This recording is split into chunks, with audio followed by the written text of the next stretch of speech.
அறியோம். இந்த காலகட்டத்தில் நிறைய பூஜைகள், நிறைய பண்டிகைகள் எல்லாம் வருகிறது.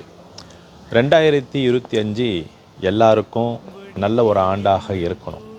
அந்த நல்ல ஒரு ஆண்டாக இருக்கிறதுக்கு இறைவன் என்ன செய்கிறாருன்னா, நமக்கு நிறைய வழிபாடுகள் கொடுக்கிறார்கள், நிறைய விரதங்கள் கொடுக்கிறார்கள். இதெல்லாம் எதுக்கு கொடுக்குறாங்க தெரியுமா? நம்ம ஒழுக்கம் படுத்துறதுக்காக. மனுஷனுக்கு ஒழுக்கம் வந்துருச்சுன்னா அவன் வாழ்க்கையில் நல்லா இருக்கலாம். வாழ்க்கையில் சிறந்தது நிறைய நல்ல விஷயங்கள் அவன் வாழ்க்கையில் வரும். அப்போ அந்த ஒழுக்கம் சரியில்லாத பொழுது என்ன நடக்கும்னா, நினைக்கும் காரியங்கள் எதுவுமே நடக்காமல் போகும். இதுதான் உண்மை. அப்போ என்ன மனிதர் என்ன செய்வோம், நம்மளாம் என்ன செய்வோம், நம்ம காரியங்கள் எதுவும் நடக்காட்டினா மற்றவங்க மேலே அது பழி போட்டுக்கிட்டு, ஆளுங்க மேலே பழி போட்டுக்கிட்டு அதில் நமக்கு ஒரு திருப்தி கிடைக்கும். இதை தான் நம்ம காலகாலமாக நடந்துக்கிட்டு வருது. நாங்கள் என்ன சொல்கிறோம், உன்னோட ஒழுக்கத்தை நீ சரிப்படுத்தினேன்னா, உன் ஒழுக்கம் நல்லா இருந்ததுன்னா நீ நினைக்கும் காரியங்கள் எல்லாம் கைகூடும். அதுக்கு என்ன செய்கிறது?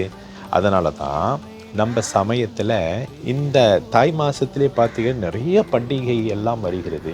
அதில் முக்கியமான ஒரு பண்டிகை தைப்பூசம். தைப்பூசத்தை பற்றி உங்கள்கிட்ட நான் பேச போகிறேன். அதில் நிறைய விஷயங்கள் இருக்கும். இது கேட்டு நீங்கள் தைப்பூசம் கொண்டாடும் பொழுது, முருகப்பெருமானோட கோயிலுக்கு போகும் பொழுது அதில் கிடைக்கக்கூடிய நல்ல பலன்கள், பேரானந்தங்கள் அளவுக்கு அதிகம்.